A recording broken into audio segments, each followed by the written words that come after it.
Live बोल रहा है रखा हुआ है तो पीछे क्या लग जाएगा। इसका गेम का हो जाएगा। तुम फिर वही समझते हैं मेरे पास कैसा आएगा, तुम तो चले जाओ घर पे, मेरे पास भी आना चाहिए ना। मैं भेजूँ तो अब आता है कि हम आ जाएगी। नहीं साइलेंट। मैं आत्मा हूँ या शरीर, ये वाला है, इसमें कुछ फ्लैशबैक कर देता हूँ क्योंकि ये भी हमारा हो चुका था। हम आत्मा है या शरीर? आत्मा। हाँ, कैसे जानेंगे?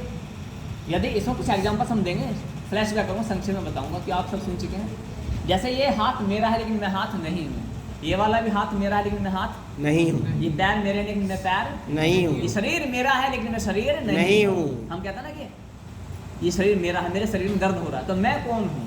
तो मैं अलग हूँ, शरीर अलग है। अलग है। दूसरा एग्जाम्पल क्या है कि जब हम रात को सोते हैं और सुबह उठते हैं, हम कहते हैं आज नींद बड़ी अच्छी आई और सोने के बाद पता नहीं चला कहाँ पड़ा हुआ हूँ। ऐसा होता है ना कई बार।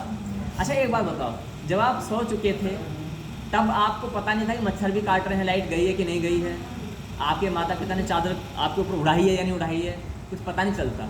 लेकिन इसका आभास कैसे हो गया कि आपको नींद अच्छी है या आप सो गए थे ना? तो कौन जाना इस बात को, कौन जान रहा है? आत्मा। बॉडी तो निष्क्रिय है ना। और सोने वाले व्यक्ति के पास में गाना बजाओगे तो उसे आवाज़ नहीं आती आसानी से, आती है क्या? तो गहरी नींद में सो जाओ ना, 2-3 दिन थक जाओ आप, जैसे किसी का विवाह आदि कोई कार्यक्रम होता है, आप उसको निपटाओ उसके बाद सो जाओ, पता नहीं चलेगा। नगाड़े बजते रहेंगे, आपको पता नहीं चलेगा कौन सा गाना बजा क्या बजा, कुछ नहीं होता कि नहीं होता है। तो कान कहाँ चले गए? कान तो अभी भी है ना, उस समय कान क्यों नहीं काम करते, सोचो आप। लेकिन आपको फिर भी ये पता है नींद बड़ी गहरी आई। तो पूछा आपने अच्छा कौन कौन से भजन चले थे, पर वो नहीं पता, वो पता नहीं है कि तेज तेज भजन चलाए थे, लेकिन ये पता है नींद अच्छी आई। तो नींद अच्छी आई इसे कौन जान रहा है? आत्मा। आत्मा। हो गया स्पष्ट। तो ये 2-3 एग्जाम्पल होते हैं आत्मा संबंध। दूसरा क्या है इसमें, एक सबसे अच्छा ब्रह्मास्त्र जो कहता है कि शरीर मशीन है। शरीर क्या है? मशीन। मशीन है।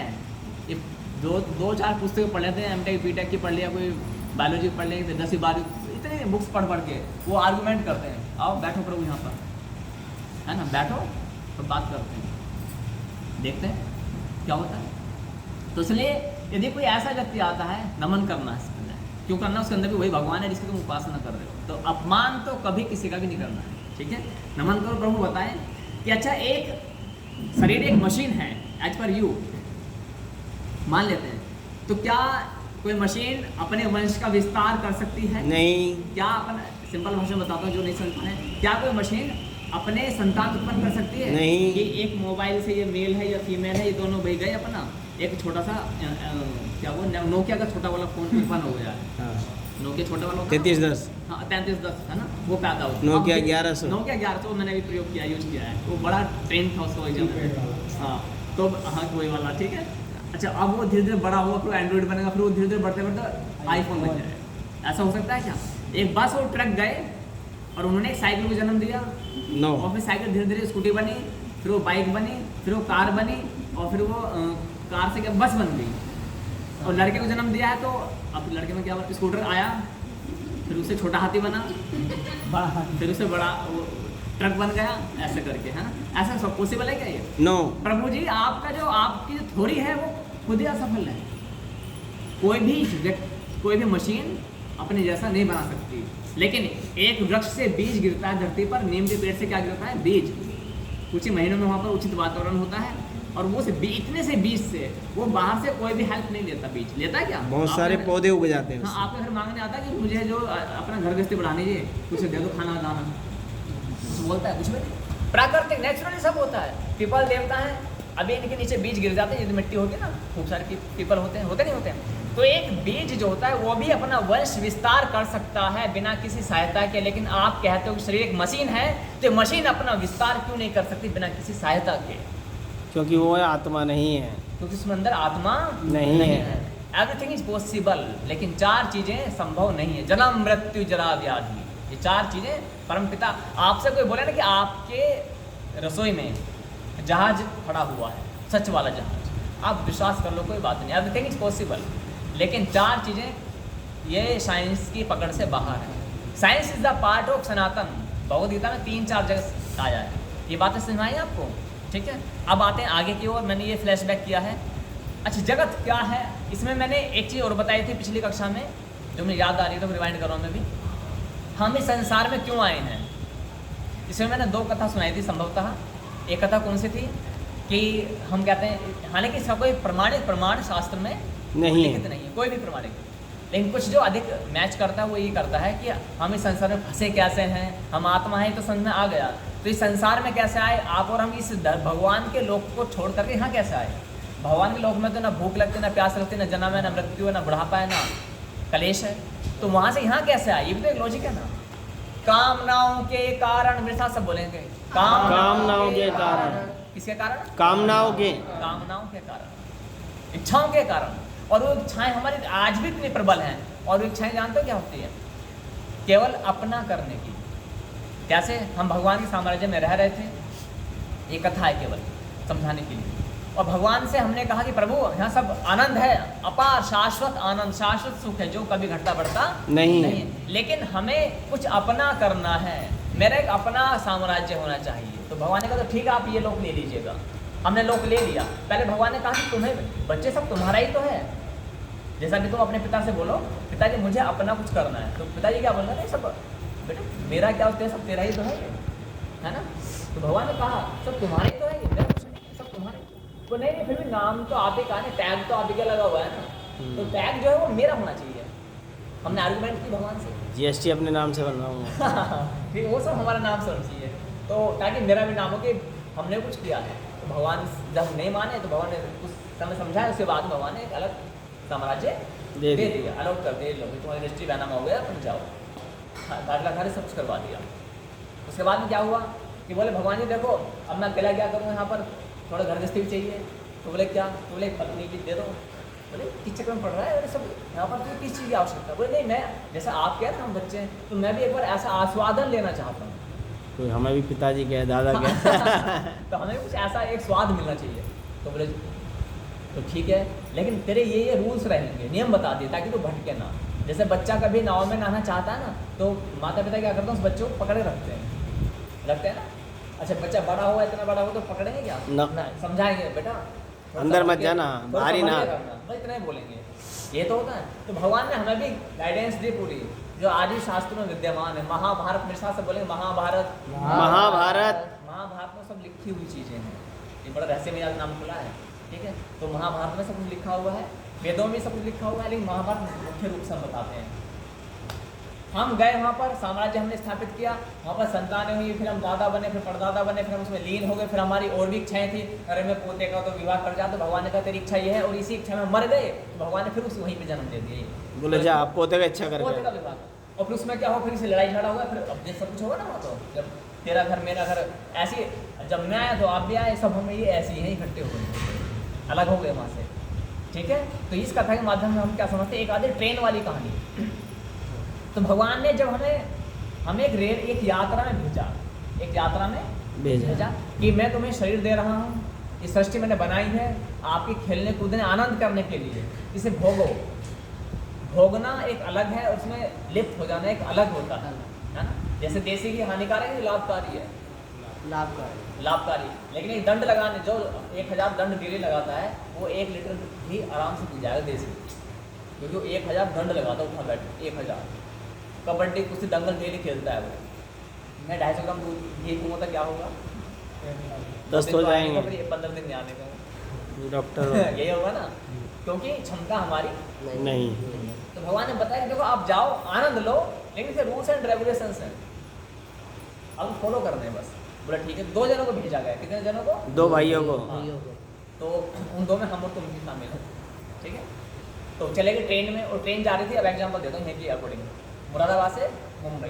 बोले मुंबई जा करके तुम्हें मेरे साम्राज्य में वापस मिल जाओ, वहाँ पर सब मेरे फ्लाइट है, फ्लाइट से भी मेरे पास आ जाओगे, आप आनंद लेते हुए ट्रेन से जाइएगा, आपको AC का कोच मैंने रिजर्वेशन करवा रखा है। बोले ठीक है, खाना पीना सब उसी में मिलेगा, लेकिन ट्रेन से बाहर नहीं जाना, केवल आनंद लेते थे, अंदर ही रहना, अंदर है।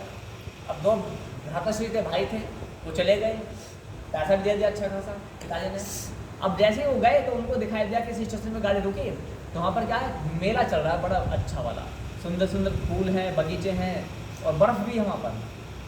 छोटे भाई ने कहा कि भैया यहाँ तो बर्फ़ ही नहीं, मुरादाबाद में यहाँ बर्फ़ भी आ रही है 50 किलोमीटर दूर, तो क्यों ना मैं थोड़ी देर। अरे नहीं, पिताजी ने मना किया था ना, अंदर सब कुछ है।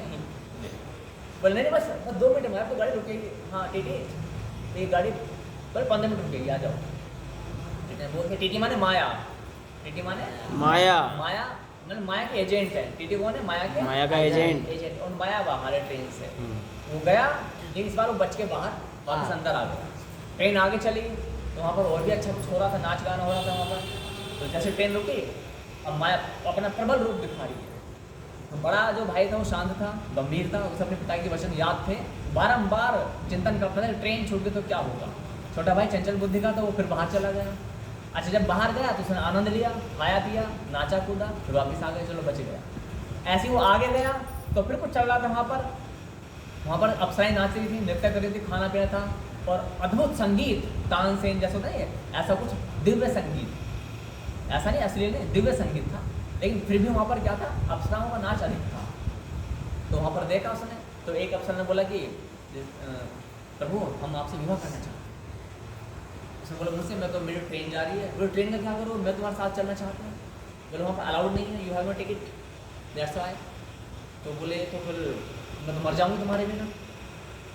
माया ऐसी बोलते ना, मैं तो मर जाऊँगी और मैं तुम्हें अपना मन दे बैठी, अपने हृदय किडनी लीवर फेफड़े सब दे बैठी, अब क्या करूँ। तो बोले तो फिर एक काम करो, तो मैं तो जाने वाला हूँ, नहीं पकड़ लिया।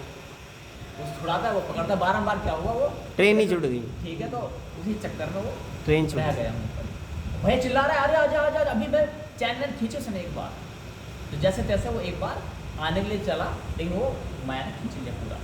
अच्छा जब वहीं पर रम गया वो, अब गर्गस्ती हुई, गर्गस्ती के बाद में दादा बना, पोता बना, राजा बना, सब कुछ बन गया, वहीं पर ही लिप्त हो गया। और जो बड़ा भाई था पूरी यात्रा करके अपने साम्राज्य में वापस आ गया।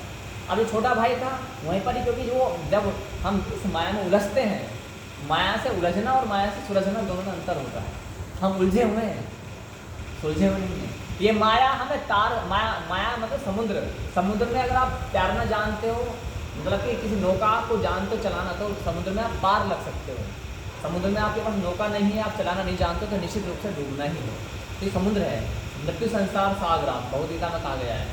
दूसरे क्या हुआ, तो जो वो छोटा भाई था वो मृत्यु संसार सागर में फंस गया। तो हम सब कौन है, छोटे भाई में आ रहे हैं। किस में आ रहे हैं हम सब? छोटे भाई में। छोटे भाई हम सब अपनी कामनाओं के वशीभूत हैं। आज भी हमारी कामनाएं हैं, कभी ना समाप्त होने वाली कामनाएं।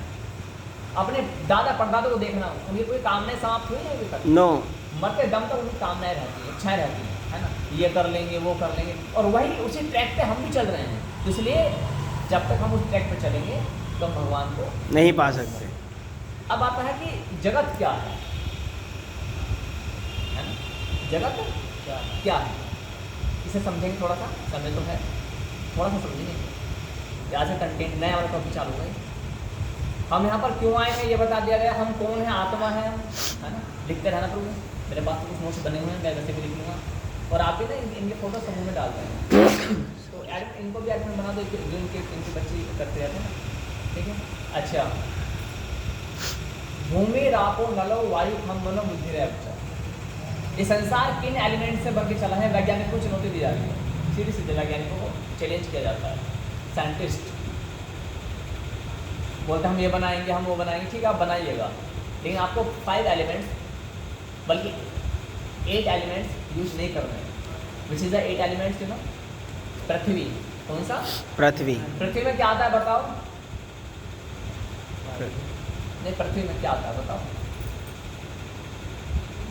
पृथ्वी में जल ना, पृथ्वी तो पूरा 5 एलिमेंट है, जीवन ही है। पृथ्वी जल वायु अग्नि आकाश, पृथ्वी जल वायु अग्नि आकाश, ये 5 एलिमेंट। पृथ्वी में क्या आता है? ये मिट्टी, मोबाइल, मिट्टी हाँ ये किस में आएगा? ये पृथ्वी में आएगा, जल पृथ्वी में, आएगा, वायु पृथ्वी में। में, पृथ्वी में। किस में आएगा? पृथ्वी में। जो ठोस वस्तुएं हैं वो पृथ्वी में आएंगी, ठीक है। जो लिक्विड फॉर्म है वो जल में, जल में। जो गैसेज है वो वायु में। जो हीट ठंडा है गर्म है वो आकाश, ताप, ताप, ताप, अग्नि तत्व, अग्नि, अग्नि, ठीक है। और जो वैक्यूम है जहाँ कुछ भी नहीं है, 4 तत्व जहाँ है ही नहीं, वैक्यूम, आकाश, उसे आकाश बोलते हैं। हो गया, तो ये 5 तत्व तो ये हो गए, तो इनसे ये पिंड बना हुआ है। चलिए, कुत्ता बिल्ली पशु पक्षी सब इनसे बने, हो गया। अच्छा, इसमें क्या होता है? मन, बुद्धि और अहंकार। मन होता है और बुद्धि होती है, अहंकार, ये सब 5 एलिमेंट, 5 और 3 8, ये सब में होते हैं, सभी में, हो गए। अब लेकिन 8 एलिमेंट, पहली बात तो मन बुद्धि अहंकार वैज्ञानिकों की पहुँच में है ही नहीं, जानते हैं वैज्ञानिक कैसे नहीं। डालना है, मन बुद्धि नहीं। मन डाल दो, तो मशीन बनी मन को डालने वाली, कोई नहीं लगी है। तो ये इंस्ट्रूमेंट भगवान के पास ही है। अच्छा, अब मन बुद्धि अहंकार डाले भी थे, उसमें आत्मा जो होती है वो नहीं डर सकती है। तो इन 8 चीज़ों से हमारी रचना हुई है। पूरे ब्रह्मांड की रचना किससे हुई है? 8 मेरे साथ सब बोले, पृथ्वी पृथ्वी, जल, वायु वायु, अग्नि अग्नि, आकाश आकाश, मन मन, बुद्धि अहंकार, अहंकार। बोलो और आत्मा। आत्मा। तो हाँ, आत्मा तुम ला देंगे तो कितने हो जाएंगे? 9। हाँ। तो इन 9 तत्वों से हम लोग चल फिर रहे हैं। 9 तत्व नहीं है तो हम निर्जीव हैं तो डेड बॉडी है। 9 तत्व डालते हैं हम, क्या हो गया? एक्टिव हो जाते हैं। अंडरस्टूड? यहाँ पर समझना है कि हम कौन है, जगत कैसे बना है, ये इसका उत्तर है। पृथ्वी, जल, वायु, अग्नि, आकाश, मन, बुद्धि और अहंकार। अब देखो वैज्ञानिक क्या था, मैंने एक खोज करी। खोज का अर्थ है कि वो चीज़ पहले से विद्यमान है रे, उसने कोई इन्वेंट नहीं किया है, बनाया नहीं है। वो खोज का मतलब क्या होता है? जैसे किसी चीज को ढूंढना। वो पहले से विद्यमान है, उपस्थित है। खोज रिसर्च करता है वैज्ञानिक, इन्वेंट नहीं कर रहा है। इन्वेंशन माने बनाना, आविष्कार करना। पहले से बनी हुई है ना वो सुई चीज। खो गई, आप खोज कर रहे हो। अब अभी तो कोई कहे कि मैंने इन्वेंशन किया, तो अब आप इन्वेंशन करो, लेकिन आपको इन 8 चीज़ों को छूना नहीं। नहीं। बड़ा गंभीर विषय हो जाएगा कि शरीर तो उसका ही बना हुआ है। चलो, हमने कहा शरीर को अलग रख दो, लेकिन पृथ्वी, बाहर से आपको पृथ्वी, जल, वायु, अग्नि, आकाश नहीं लेने हैं। अब वो क्या लेगा? हवा भी नहीं लेनी है, पृथ्वी भी नहीं लेनी है, सारे केमिकल्स तो केमिकल में आ जाएंगे, सब आएगा ना। तो कैसे हम काम करेंगे? तो वैज्ञानिक कुछ बना पाएगा? खाली हाथ खाली हाथ कुछ नहीं बना पाएगा। नो। आप समझ रहे मैं क्या कहना? यस। तो जब बाहर से हम कुछ लेंगे ही नहीं तो बनाएंगे क्या? तो ये क्या, ये थोड़ा गंभीर विषय है ना। तो इसलिए हमें क्या समझना कि यहाँ पर पृथ्वी, जल, वायु, अग्नि, आकाश की कहानी क्या है। अब क्या फिर हमारी मांगे अपने घर। हाँ, ये हो गया माता पिता कौन। अब अगला जो कल का विषय होगा वो होगा कि बीज कौन है और भगवान है तो निर्धन क्यों है। कल का विषय है कौन सा? नैतिक ज्ञान से संबंधित है, मोरल वैल्यू से। हम में से कुछ व्यक्ति ऐसा प्रश्न करते हैं कि जब भगवान है तो जी गरीबी क्यों है, भगवान ने गरीबी क्यों नहीं मिटा रखी, इतने सारे गरीब हैं, अनाथ हैं, उनकी सहायता क्यों नहीं करता है। दूसरा प्रश्न क्या आता है कि भगवान है, धनवंतरी जी हैं, तो फिर रोगी क्यों है। सुनते हैं ना ऐसे तर्क, कुतर्क। तो तर्क क्या है? कुतर्क है। अज्ञानता के कारण ऐसा है कि जब भगवान है तो सब बीमारों की रोग क्यों नहीं दूर कर देता। इतने बेचारे पड़े हुए हैं रोड पर, अस्पतालों में भीड़ लगी हुई है, बच्चा भी, गर्भस्थ बच्चा भी बीमार है। बताओ, बूढ़ा बीमार तो है ही, गर्भस्थ शिशु है वो भी बीमार है। तो क्यों बीमार है? तो भगवान कहाँ है? तुम्हारा भगवान क्या कर रहा है? गरीबों की गरीबी क्यों नहीं दूर कर रहा है? ऐसे भगवान को धिक्कार है, ऐसे शब्द बोले जाते हैं। और क्या बोलते हैं कि भगवान है ज्ञान की देवी सरस्वती, और आपकी कन्याएं अनपढ़ हैं, तो तुम्हारी सरस्वती देवी क्या कर रही है? तो इसका आंसर कल की क्लास में मिलेगा। और भी जो होते हैं यहाँ पर ये हो गए। तो इसलिए हमें क्या समझना है कि निर्धन क्यों है, 1 है, रोगी क्यों है, भगवान के होते 2, और अशिक्षित क्यों है, ये 3। इन 3 विषयों को हम कल उजागर करेंगे। अच्छा, आज की क्लास से संबंधित किसी का कोई doubt? If you have any doubt, any query, कोई